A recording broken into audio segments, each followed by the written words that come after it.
mi nombre es Ximena y el día de hoy voy a resumir y voy a contar la obra Crónica de una muerte anunciada. Esta es una de las novelas más experimentales del siglo XX en español, Crónica de una muerte anunciada de Gabriel García Márquez.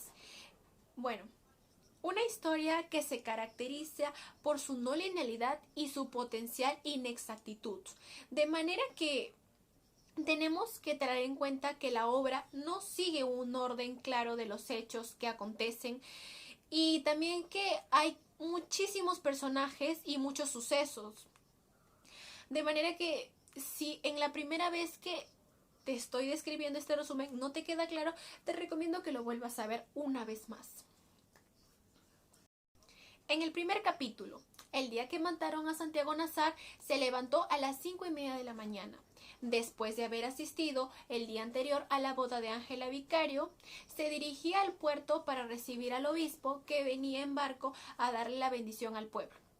Santiago era el hijo único de un matrimonio por conveniencia. Era rico, su padre era árabe, tenía una hacienda y le gustaban las armas, mientras que su madre era sensible y solo amaba a su hijo. Esa mañana Santiago sentía un dolor de cabeza y ya había tenido sueños extraños la noche anterior, pero ni él ni su madre, Plácida Linero, provieron el peligro que le esperaba. Salió vestido de lino blanco después de haber desayunado.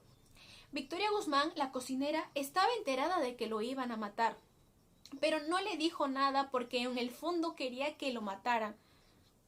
En el suelo había una carta de advertencia para Santiago donde les especificaban quiénes lo matarían y por qué razones y a qué hora lo harían.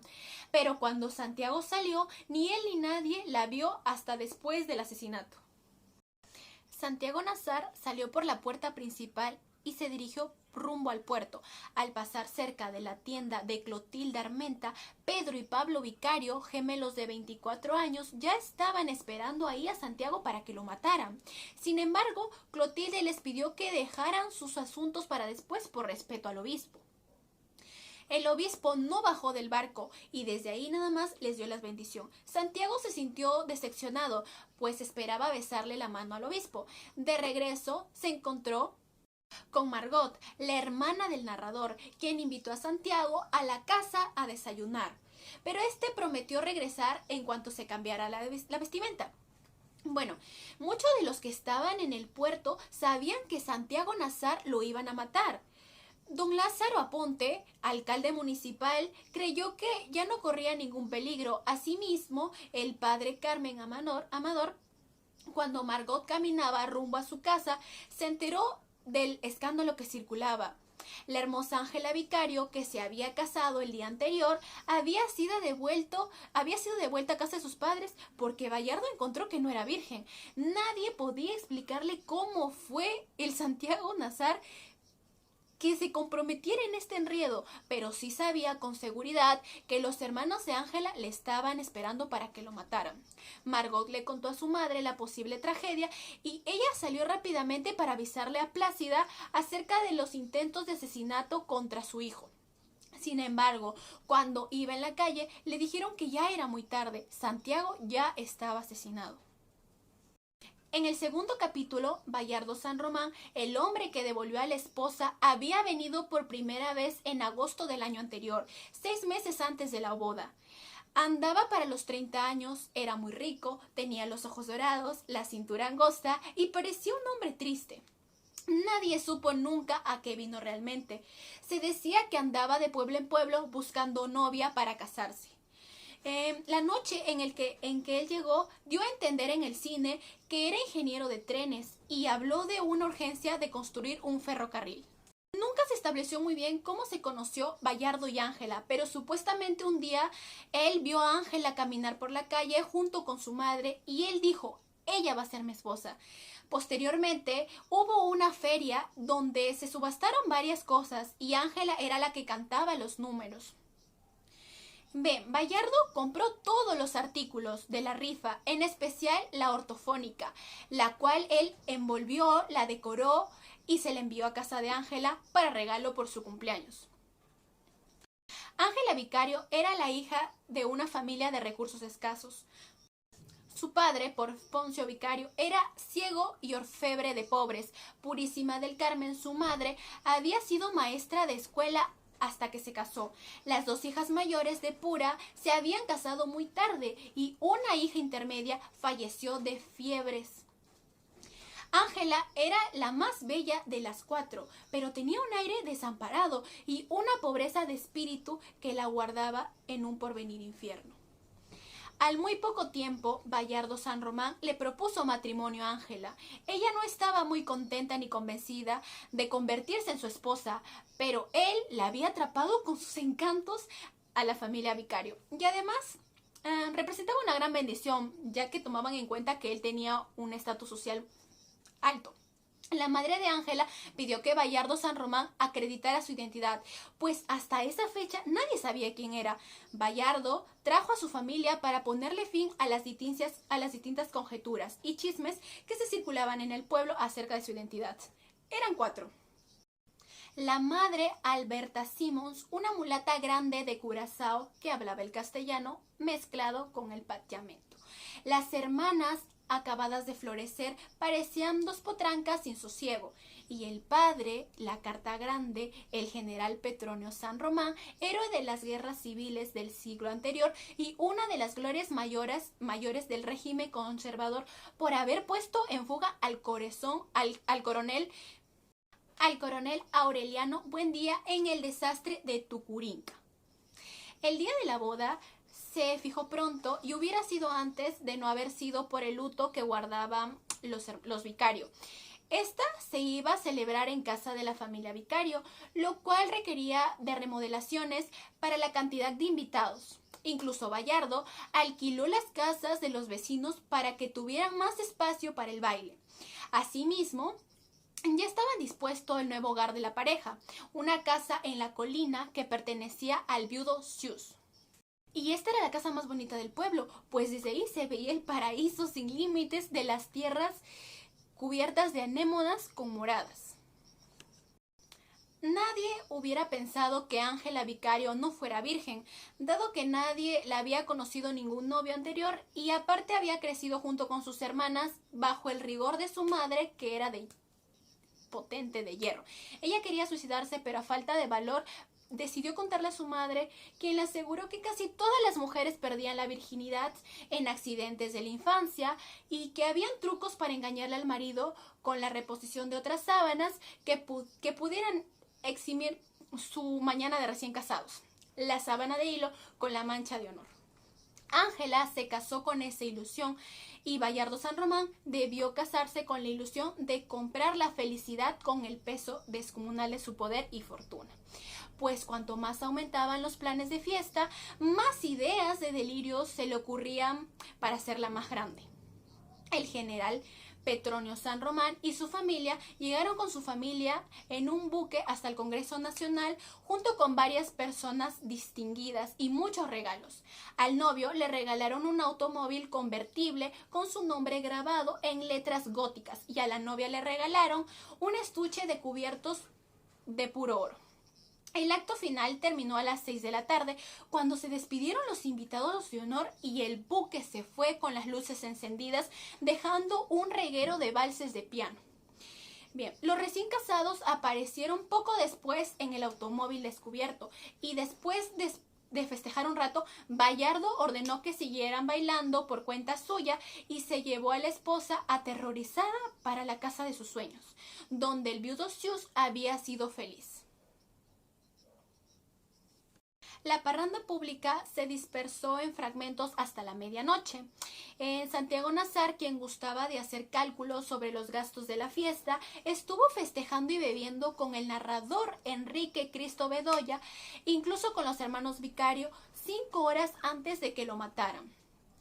Por la madrugada, Bayardo San Román entregó a su suegra a Ángela Vicario, sin pronunciar una sola palabra. Posteriormente, se despidió de Pura con un beso en la mejilla. Pura Vicario golpeó con mucha rabia a su hija cuando los gemelos volvieron a casa un poco antes de las 3 de la mañana. Escucharon la sentencia que Ángela hacía en contra de Santiago Nazar, ya que supuestamente la despojó de su virginidad. En el capítulo 3, el abogado de los vicarios sustentó la tesis del homicidio en legítima defensa del honor que fue admitida por el Tribunal de Conciencia, y los gemelos declararon al final del juicio que lo hubiesen hecho 1000 veces más por los mismos motivos. Los gemelos se rindieron ante su iglesia pocos minutos después del crimen. Ambos estaban exhaustos por el trabajo de la muerte que habían cometido y tenían los brazos y la ropa empapados. Habían empezado a buscar a Santiago Nazar en la casa de María Alejandrina. Pues de haber sido cierto, jamás hubieran vuelto ahí, pues María Alejandría, quien llevaba un negocio de casa de citas con mulatas, les tenía un profundo respeto a Santiago, quien en su adolescencia estuvo enamorado de ella hasta que su padre descubrió el amorillo. Por consiguiente, los gemelos fueron a esperarlo a casa de Clotilde Almendra. Nunca hubo una muerte más anunciada. Después de que la hermana les reveló el nombre, los gemelos vicario pasaron por el depósito de la posilga donde guardaban sus cuchillos para descuartizar cerdos, y se escogieron los 2 mejores que tenían. Después de esto los envolvieron en un trapo y se fueron a afilarlos al mercado de carnes. Faustino, un carnicero amigo, los vio entrar a las 3:20 y mientras los gemelos afilaban sus cuchillos, anunciaron que iban a matar a Santiago. Nadie les hizo caso porque pensaban que estaban borrachos y venían de boquilla, nada más, que no iban a hacer nada. Pero Faustino percibió una luz en la amenaza de vicario y los vio en sus ojos. Y contó lo ocurrido a un agente policía que vino a comprar 1 libra de hígado para el desayuno del alcalde. El agente se llamaba Leandro, quien fue a la tienda de Clotilde Almendra cuando los gemelos estaban sentados esperando. Clotilde Armenta tenía una tienda que vendía leche al amanecer y víveres durante el día, y se transformaba en cantina desde las 6 de la tarde. Esa mañana Clotilde estaba levantada más temprano porque quería terminar de vender la leche antes de que llegara el obispo. Los hermanos vicario entraron a las 4:10 y estos anunciaron que andaban buscando a Santiago Nazar para matarlo. Se lo estaba contando a todo el pueblo, y el agente Leandro, que iba por la leche del alcalde, confundió las intenciones de los hermanos y le avisó al coronel Aponte. Este se dirigió a casa de Clotilde y solo les confiscó los cuchillos a los hermanos. Clotilde estaba desilusionada, pues esperaba que detenga a los gemelos, ¿no? Hasta que se aclarezca lo que estaban planeando. Los hermanos habían contado sus propósitos a más de 12 personas que fueron a comprar leche. Y estos se los habían divulgado por todas partes antes de las 6. A Clotilde le parecía imposible, ¿no? Que no se supiera. Y menos en la casa de Santiago, que no lo supieran. Así que mandó un recado urgente a Victoria Guzmán, la criada de Santiago, para alertar a Santiago del peligro. Clotilde no había acabado de vender la leche cuando volvieron los hermanos vicario, con otros 2 cuchillos envueltos en periódicos. Faustino Santos no pudo entender por qué habían vuelto los gemelos a afilar los cuchillos y supuestamente ya se los habían decomisado, y al oírlos volver a gritar que iban a sacarle las tripas a Santiago, creían que estaban borrachos y exagerando. Pero sin embargo, Clotilde notó que los gemelos llevaban la misma actitud y determinación de querer matar a Santiago. Pedro Vicario, según su declaración propia, fue la que tomó la determinación de querer matar a Santiago Nazar. Y al principio su hermano no hizo más que seguirle la corriente, pero también fue quien dio por cumplido el compromiso cuando lo encontró el alcalde. Entonces Pedro Vicario fue el que asumió el cargo. Cuando los gemelos salieron de la porteriza con los cuchillos, fueron a casa de Prudencia Cortés, la novia de Pablo Vicario. Prudencia ya sabía cuáles eran las intenciones de los hermanos y jamás se hubiera casado con Pablo si éste no hubiera cumplido como hombre. Prudencia Cortés se queda esperando en la cocina hasta que los vio salir y siguió esperando durante 3 años hasta que Pablo Vicario salió de la cárcel y fue esposo de toda la vida. De ahí los gemelos fueron a la tienda de Clotilde para esperar a su víctima, Santiago Nazar, quien entró en su casa a las 4:20 después de haber estado primero en la fiesta y después junto con Luis Enrique, el narrador, y Bedoya, fue a casa de los novios para reventar petardos en honor de los dos. Pero finalmente estuvo en casa de María Alejandrina hasta pasada las 3. Luis Enrique, por su parte, llegó muy borracho a su casa y se quedó dormido en el baño, mientras que el narrador permaneció en casa de María Alejandrina. A las 5:30, Victoria Guzmán despertó a Guzmán para ir a recibir al obispo, pero no le dijo nada con respecto al mensaje que habían enviado. Por otra parte, Luis Enrique había visto a los gemelos antes de regresar a casa, pero estaba tan borracho que no recordaba nada, y ni lo que él mismo contestaba. A la mañana siguiente corrió sin despertar, despertó por los bramidos del obispo, pero quedó tirado por la parranda que había sucedido antes. Pero lo despertó los gritos de su hermana Margot, que decía que habían matado a Santiago Nazar. En el capítulo 4, los estragos de los cuchillos fueron apenas un principio de la autopsia que el padre Carmen Amador se vio obligado a hacerle a Santiago Nazar por ausencia del doctor Idiones. 7 de las numerosas heridas eran mortales.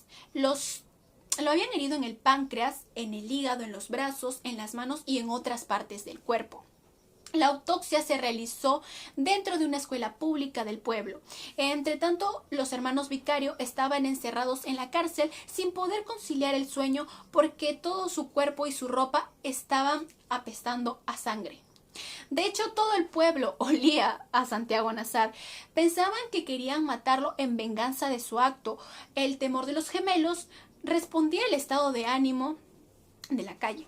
El coronel Aponte interrogó a la comunidad para ver si tenían represalias en contra de los Vicario, pero dicha comunidad solo sufría la pérdida. La familia Vicario se fue completa del pueblo, hasta las hijas mayores con sus maridos, por iniciativa del coronel Aponte. Estos se fueron a Manaure sin que nadie se dé cuenta, cerca del río Hacha, donde estaban presos los gemelos. Allá fue Prudencia a casarse con Pablo Vicario cuando éste quedó absuelto. Y por otro lado, en Vicario, sin amor y sin empleo, se reintegró a las Fuerzas Armadas y recibió una insignia de sargento. Para la inmensa mayoría solo hubo una víctima, que fue Bayardo San Román, quien después de haber regresado a Ángela bebió tanto en la colina de Sius que lo encontraron en estado de urgencia por intoxicación etílica. La madre de Bayardo y sus hermanas fueron a acompañarlo en la pena. Después se marcharon al pueblo, dejando la casa y la colina con el coche convertible, y todo eso se desintegró con el paso de los años. Después de 23 años, el narrador vio a Ángela Vicario en la terraza de una casa y ya nunca hizo ningún misterio de su desventura. Y la contaba a quien le preguntaba por sus pormenores, a excepción del secreto que nunca se pudo aclarar: la muerte de Santiago. ¿Quién fue, cómo y cuándo el verdadero causante de su perjuicio? Pues nadie creía en realidad que fue Santiago Nazar. Era demasiado ilógico, ¿no?, que se fije en ella. Ángela contó que siempre se quedó en su memoria la imagen de Bayardo, y si sentía pena era por él. Y Ángela lo vio un día salir del hotel, pero él no la vio. Nació todo de nuevo y ella se volvió loca de remate por él. A partir de entonces comenzó a escribirle cartas. Se hicieron semanales, pero no tenía respuesta de Bayardo. A Ángela le bastaba saber que al menos las recibía, pero era como escribirle a nadie, ya que no le respondía. Una madrugada, por el año 10, le despertó la incertidumbre de que él estaba desnudo en su cama.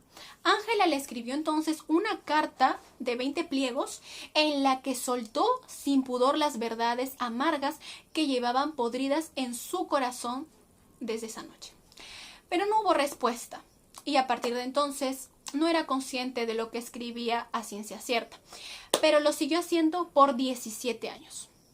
Un mediodía de agosto, mientras Ángela abordaba con sus amigas, Bayardo San Román Mayor de San Román, más gordo y viejo, apareció con una maleta con ropa para quedarse y otra maleta igual con casi 2000 cartas que ella le había escrito para ella.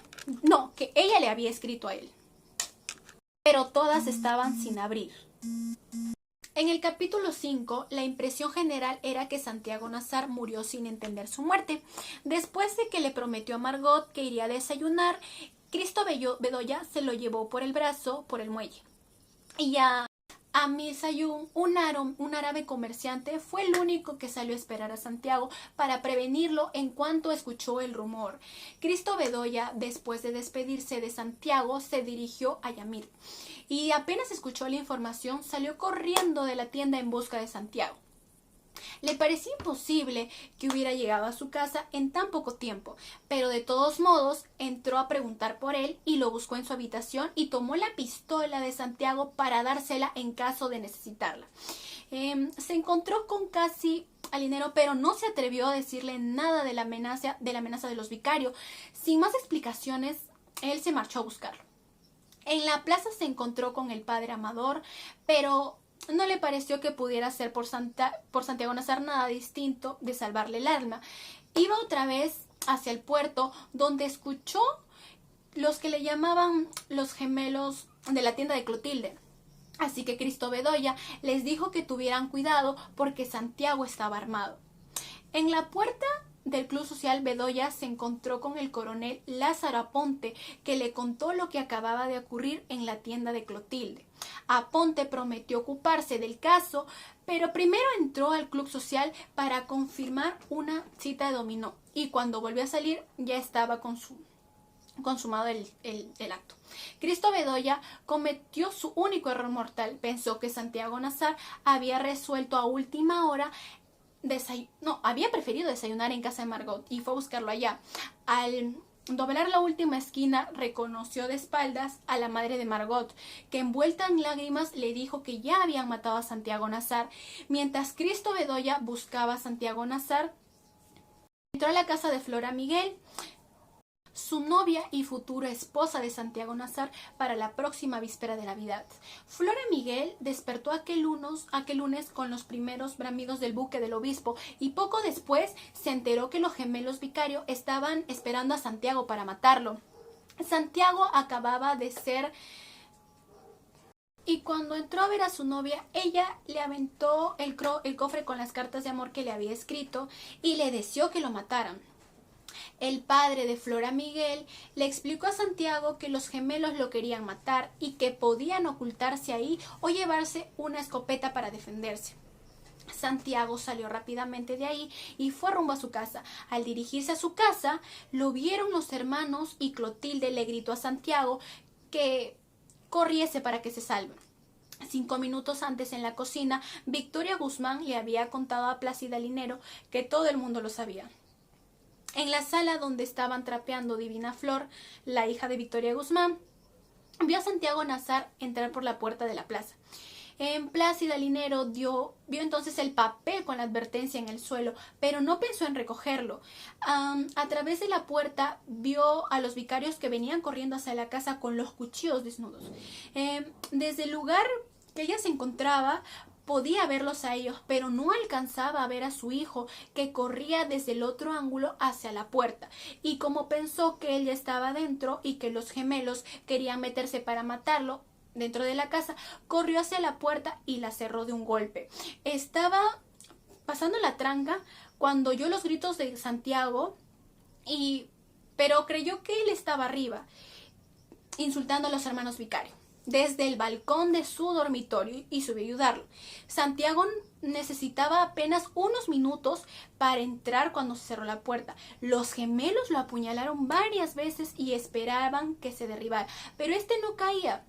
Y según los hermanos, parecía que se estaba riendo. Cuando creyeron que ya lo habían matado, se fueron corriendo hacia la iglesia.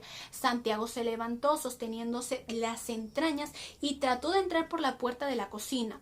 Atravesó la casa de unos vecinos desconcertados por el bullicio.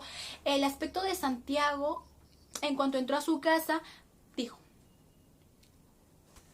cuando entró a la casa, él ya estaba muerto. Y con esto concluyo la historia.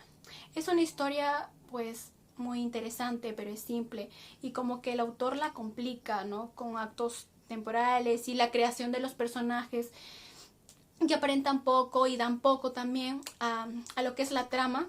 Bueno, al fin y al cabo no deja de ser una historia de una muerte que se pudo haber evitado, ¿no? Tuvieron muchas oportunidades para prevenirlas, pero no las pudieron por circunstancias del destino. Nunca se dio porque llegó a morir Santiago. Bueno, esto sería todo y gracias por haber escuchado mi video. Hasta luego.